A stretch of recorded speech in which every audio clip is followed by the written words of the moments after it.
bana bana ye, bana bana ye. Ya foma wo, wo. Lizana foma wo, ma wo yo sila foma wo.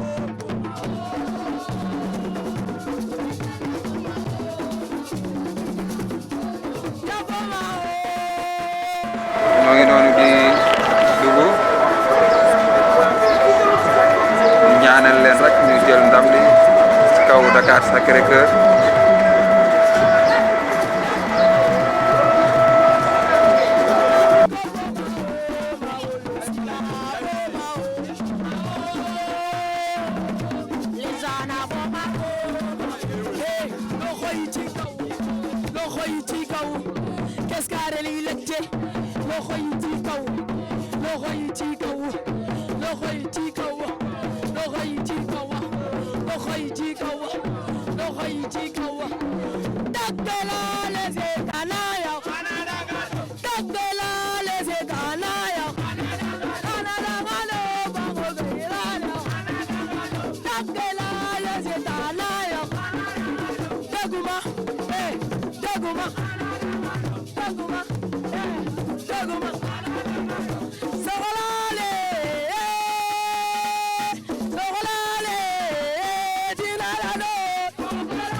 Détermination, courage ak jeune gars yi loolu mooy joxe nit ñi te def naa loolu moom ci yéen su nekkee nekk ci yéen rek war nañu chose te mais man gëm naa ne à 100% moom ci yéen kon donc loolu su nekkee ci yéen liggéey bi yomb la côté tactique technico tactique lépp liggéey nañu kon donc détails yooyu ñu ngi bu baax nañu xam ne lu ñuy xaar nekk lu yomb. liggéey bi aussi moom la ñu dugg aussi kon donc loolu mënu nekk lu yomb xëccoo la te fekk koo déggee xëccoo moom xamal na yomb kon donc bu ñu ko gën a doon gars yi bu ñu ko gën a bëgg moo yi ma leen wax loolu bu ñu ko fàtte mu yooyu chaque fois faaw mu nekk seen bopp faaw mu nekk seen bopp détermination bi engagement bi envie bi solidarité bi gars yi duel yi football soo ko bëggee gagné faaw nga gagné ay duel. Maintenant, ce qui va faire la différence aujourd'hui, c'est la concentration. La concentration, les gars. À quel niveau de concentration on va être? Fermez les yeux. Fermez tous les yeux. Fermez tous les yeux. Fermez tous les yeux. Et écoutez, écoutez, fermez les yeux. Écoutez. La concentration, c'est ça. C'est être capable de se projeter. Être capable, dans chaque zone du terrain, de savoir ce que vous avez à faire. Là, vous êtes en train de visualiser. Vous êtes en train de visualiser le terrain, vous le connaissez, le règle comme le verre. Chacun d'entre nous, individuellement, les duels aériens, les duels au sol, dans chaque zone, il faudra être concentré pour gagner ce duel. Collectivement, faire ses courses, offensives, défensives, accompagner le bloc, c'est la concentration. Là, vous êtes en train de visualiser le terrain. Là, vous êtes sur le rectangle vert. Vous savez exactement, chacun d'entre vous, ce que vous avez à faire et comment vous allez le faire. Mais pour bien faire les choses, il faut être appliqué dans tout ce que vous allez faire. Il n'y a rien de facile, les gars, dans le football. Il n'y a rien de facile. Tout est compliqué si on n'est pas concentré. Le mot-clé aujourd'hui, c'est la concentration. Concentrez-vous. Concentrez-vous individuellement pour rendre le collectif meilleur dans la concentration. Ça passera forcément par là. Là, maintenant, ouvrez les yeux. Ouvrez les yeux. Maintenant, je sais que vous êtes prêts. On sait que vous êtes prêts. On sait que vous allez rentrer sur le terrain et vous allez mettre l'engagement qu'il faut. Vous allez mettre la détermination qu'il faut. Vous allez leur faire mal. Parce qu'on est venu pour ça, on est venu chercher ça. Chacun d'entre nous. Là, aujourd'hui, on a l'occasion de continuer ce qu'on a fait depuis le début de l'aventure. Rendre nos familles fières. Rendre nos familles fières. Il n'y a pas plus beau que ça, il n'y a pas plus beau que ça. Rendre nos familles fières. Chacun d'entre vous va rentrer avec la force de sa famille, de ses frères et sœurs, de ses parents, de tout un quartier. Chacun d'entre vous va rentrer avec cette force sur le terrain. Et là, croyez-moi, il n'y a personne qui pourra vous bouger. Il n'y a personne qui pourra gagner un duel parce que vous allez rentrer avec la force de chacun des membres de votre famille et de votre quartier. Bon match, prenez du plaisir et régalez-vous.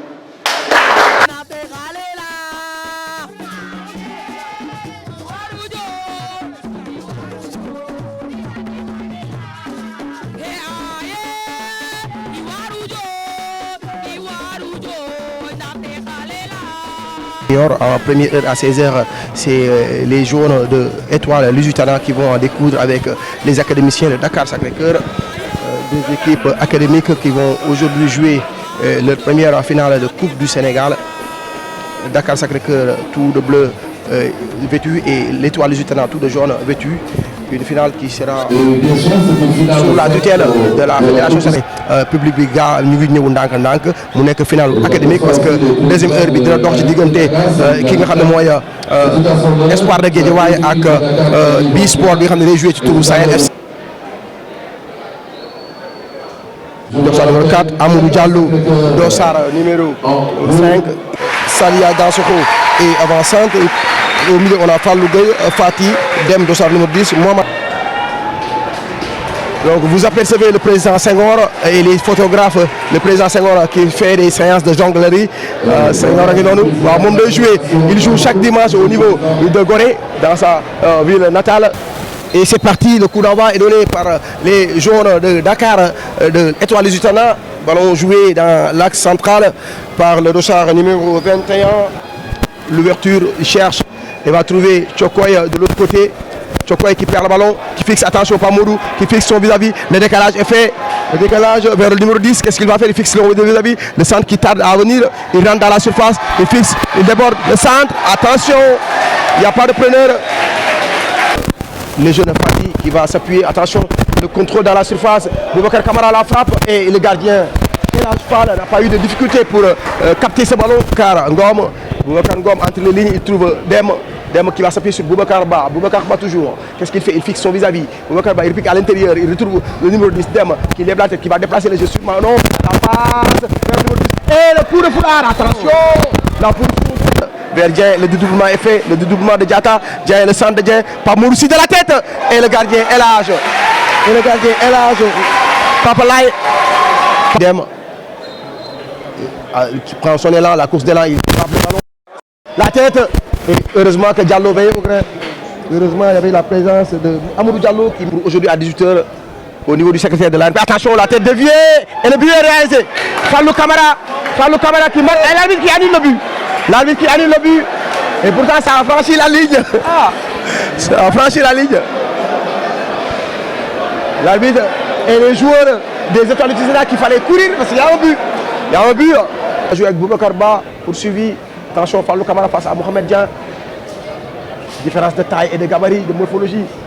Attention, ça joue toujours. Mohamed, Fallou Kamara, attention, la frappe, contre-pied. Contre-pied. Reculé pour Koukoya Sarr. Koukoya Sarr qui va essayer de déborder. Le débordement est fait, le centre qui va venir. Attention à ce centre. Albert Rafal, la tête d'Alfsen Dem et Mohamed Dian qui veille au grain pour envoyer ce ballon en corner pour de nouveau. Il n'a pas de soutien, mais il fixe son vis-à-vis. Le centre du pied droit et la tête de Mamour ici, de rival dans la surface, récupéré par Joachim Gomis. Attention, le danger est toujours là. Le centre de Joachim est dégagé de la tête par Boubacar Ba. La transition, Alfsen Dem et la faute de Mohamed Dian qui va prendre un carton. Fallou Fall, il fixe non. Attention, Dorna Mamour ici. Deux rebelles, penalty, arbitre de jouer. Penalty, l'arbitre qui cible la penalty pour Dakar Sacré-Cœur. Il y a une faute, une charge sur Mamour ici. Un élan de 5 mètres, un élan de 6 mètres même. Mamour ici, la concentration de Mamour ici Attention, une course à recul, la course de l'an qui frappe et qui marque. But marqué par Mahmoud ici pour Dakar Sacré-Cœur.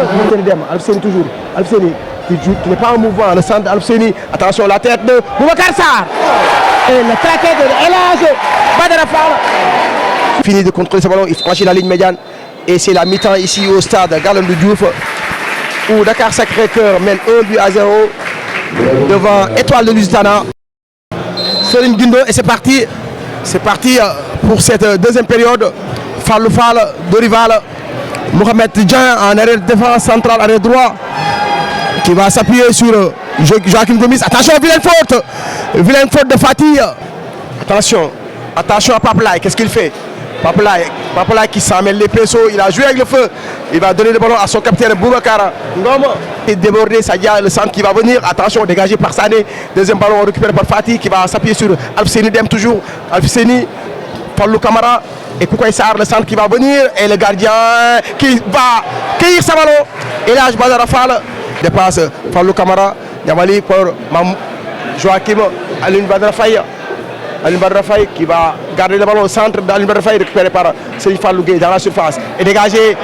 Attention, Diatta le contré, heureusement que Diatta est contré à l'entrée de la surface de réparation.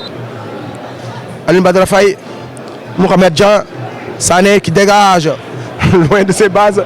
Attention à Papalay, attention, heureusement la course de là c'est parti et botte ce ballon dans la surface de la tête qui nous donne rien. Attention, la frappe de Pierre Dorival qui ne donne rien.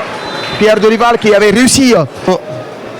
Fallou Gueye, Serigne Fallou, le centre de Serigne Fallou qui va dans la boîte. Le gardien El Hadj Badara Fall qui part à la pêche, dégagé par Mohamed Dian. La tête de Mohamed Camara. Attention, Fallou Camara qui introduit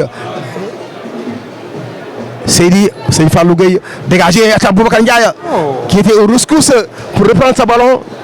Il lui demande de jouer. Il introduit et le capitaine Babacar Ngom qui vient au grain. L'interception vers Momar Khoulé. C'est du 2 contre 3. Momar Khoulé de la poitrine dans la surface. Et penalty pour Momar Khoulé. Penalty à la 65e minute. Penalty pour Étoile Lusitana à la 65e minute. Momar Khoulé. D'un coup de sombrero de la poitrine. Alfseni Dem face à El Hadj Badara Fall. Il se lance la course de l'an. Alfseni Dem et frappe et il marque. Légalisation à la 67e minute. But marqué par Alfseni Dem qui va s'appuyer sur son capitaine Fallou Fall. Fallou entre les lignes. Mamoudi et la frappe et la position d'hors-jeu. Une merveille. Cette passe qui casse les lignes que Fallou nous a délivré. Qu'est-ce qu'il nous a fait ce gosse? Gomis et de Mamoudou Dian. Gomis, Mamoudou Dian. Récupéré par Momar Khoulé. Alfseni Dem. Alfseni qui fixe. Albert Da Silva. Alfseni toujours qui va fixer le centre. Alfseni et le gardien. Danfara. Sadia, le centre de Sadia. La tête de Khoulé. Il a mis le pied devant le gardien El Hadj Badara Fall. Grosse déboulée de Boubacar Camara. Attention, danger. Le centre de Boubacar Camara. Sadia dans la surface. Sadia qui contrôle. Sadia qui cherche qui. Qu'est-ce qu'il va faire? Moussa Fati contré par Boubacar Sané.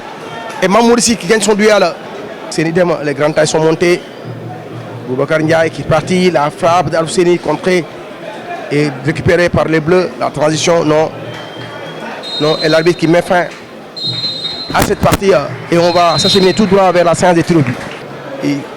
Une course en retrait, Alphonse, la prise de la course et il met à côté. Attention, la course de l'an de Babacar Ngom qui frappe et qui marque. Contre-pied parfait de Babacar Ngom. Ligne. Attention, Boubacar qui s'élance, qui frappe et qui va marquer. Et là, Babacar Fall, Boubacar, la course de l'an, il va prendre son air, il frappe et il marque.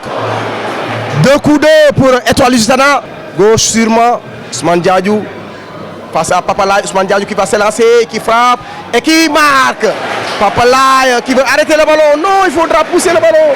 Il faut pousser le ballon, Papalay. Fallou Cissé. Attention à Fallou Cissé qui ne bronche toujours pas. Fallou Cissé, la pression, Fallou, la course de là, il frappe, il marque. 3 coups, 3 pour Étoile Lusitana. Badara Faye passe à Papa Laye. Aline Badara Faye, la course de là d'Aline Badara Faye qui s'arrange, qui frappe et qui rate. Qui rate. Aline Badara Faye qui rate. Lusitana de remporter sa première coupe du Sénégal. Après avoir manqué chez les catégories de seniors l'année dernière devant le Casa Sport, Alfousseni Demo va permettre à l'équipe de Bernard de remporter au moins leur premier trophée. Toutes catégories confondues. Attention, les mains au hanche. Élan de 5 mètres. Alfousseni Demo face à El Hadj Boubacar Ba. Il est hyper concentré. Alfousseni, course d'élan en rectiligne. Alfousseni, la course d'élan qui s'élance, qui frappe et qui rate.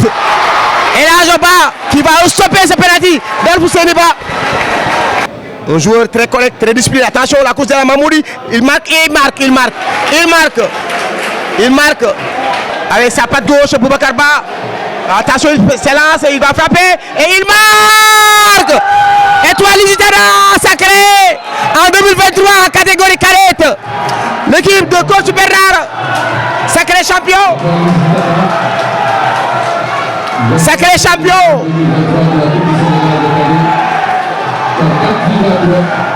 Ils ont gagné par 4 buts à 3. Toutes nos félicitations aux académiciens de l'Étoile Lusitana qui ont disposé des autres académiciens de l'École Sacré-Cœur à la séance de tir au but. 4 buts à 3. Temps réglementaire, 1 but partout.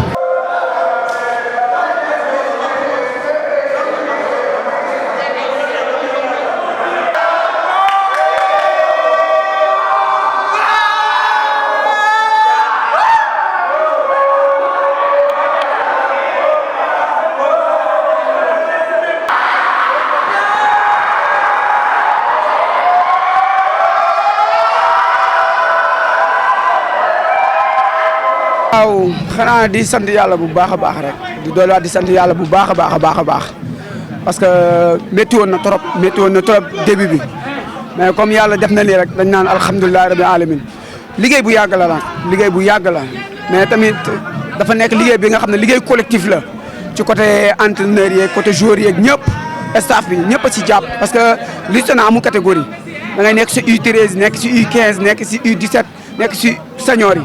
kon donc dafa nekk liggéey bi nga xam ne liggéey collectif la du doon coach abu rek wala U17 yi kese kon donc dañuy féliciter ñëpp voilà. waaw xam nga football moom noonu la parce que soo xoolee match bi dominé nga ko waa ji benn yoon bi mu yegg sa camp boobu la dugal mooy penalty bi avant penalty bi am na mais loolu ak football ñoo ànd des fois match terrain situation match bi lu nekk mën na fa demee. voilà mais ba ñëwee mi-temps bi dañ leen xamal ne seen premier mi-temps baax na deuxième mi-temps dañuy dolli concentration premier mi-temps 1-0 pourquoi pas deuxième mi-temps mënul nekk 2-1 parce que affaire bi ngëm-ngëm la rek te ñoom it gëmoon nañu loolu ne loolu ñoom mën nañ ko def te aussi tamit def nañ ko. waaw xanaa kontaan ci ñoom rek parce que joueurs yi moom aw ma seen fay quoi parce que man gis naa sacrifice yi ñuy def pour man wax dëgg fa yàlla. dañuy def sacrifice yu bëri pour man supporters yi amuñu lu leen di leen remercier parce que bàyyi nañ seen lépp depuis 13h depuis midi ñoo ngi regroupement 13h30 14h30 ñoo ngi fi fees fi dell kon donc ñooñu amuñu lu leen di leen remercier rek xanaa voilà parce que tamit liggéey bi bul fàtte ne du man kese du ñii kese liggéey bi collectif la am na yeneen entraîneurs yu nekk ci ginnaaw ñoom coach Lamine ñoo ngi fi ñoom coach Gadiaga coach Elimane Père Ama Bernal aussi ñoom ñëpp ñoo ngi fi di jàpp ci liggéey bi nekkul woon liggéey benn rek liggéeyu collectif la moo tax tey lii am fruit yi ñëw daal voilà. yàqandi woon nañ ko loolu moom waaw parce que dafa bokk si rêve quoi képp kuy football rek yaa ngi rêvé ex fii nii ñu ex si tey waaw moo taxoon yàqandi nañ ko trop waaw mooy dañoo waxtaan rek bañ duggee VCN ñu waxtaan suñu biir rek ñu xam ne nii bu ñu yëkkatee rythme bi ñii duñ taxaw ak ñoom parce que premier mi-temps lu ñu xaw a sonal mooy dañoo taxaw bàyyi leen ak bal bi mais deuxième mi-temps dañoo ñëw yëkkati rythme bi def ay effort yu bëri taw lu bëri loolu moo ñu permettre ñu égaliser après ñu ñëwaat si match bi parce que ñun on était confiant gëmoon nañ ne même moom bu ratee bal bi sax ñun gëm nañ ne après prochaine tir bi dañ koy dugal ñun loolu lañ jàppoon xam nañ ne dañ koy dugal moom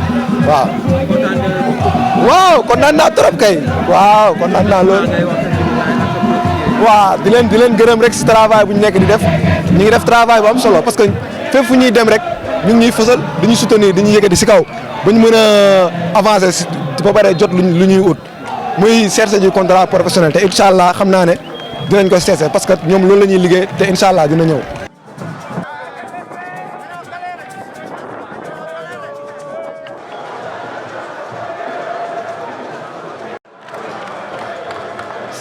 Bravo, merci. Et le capitaine certainement en dernier pour le recevoir aussi le trophée.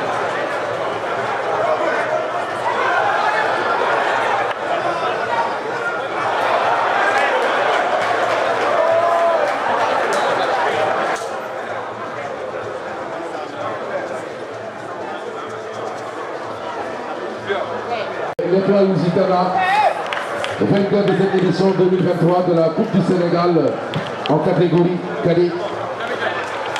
Bravo capitaine, toutes nos félicitations.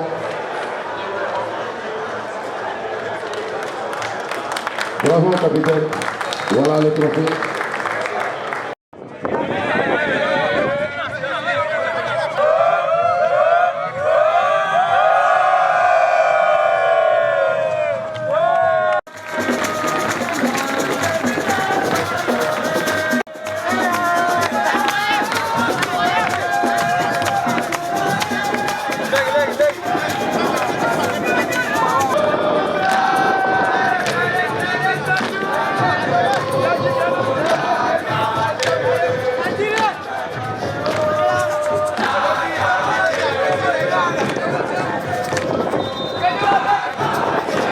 waaw kontaan naa trop si nommé bu ñu ma nommé en plus tamit mérité naa quoi mérité naa trop parce que joué naa li ma war a joué jàppale naa équipe bi comme équipe bi nu ñu ma jàppalee ñoom bu dul woon ñoom tamit du tax du ma jël meilleur joueur bi parce que ñoom ñoo ma jàppale soutenir ma ba ma mën a def li ma def ba tey ñu jox ma tey meilleur joueur.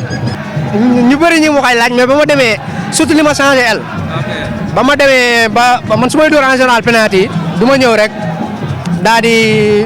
comme ça ñëw rek tànn el bi may dóor comme su may. yaa dugal égalisation bi. damaa dugal égalisation bi mais du ma ñëw rek comme tànn el bi may dóor su ma demee ba teg sama pied appui fa laay naxantee góol bi mais mun naa wax ni góol bi damaa nax parce que ba ma sëggee dama siggi rek gis ko mu dem léegi mënatuma téye sama tànk léegi fekk dóor naa boo xoolee bal bi seerawul sax maa ngi doon jéem a retenir sama tànk mais mënul nekk boo xoolee bal bi seerawul bu baax sax loolu tax mu jàpp góol bi moom il a bien joué moom.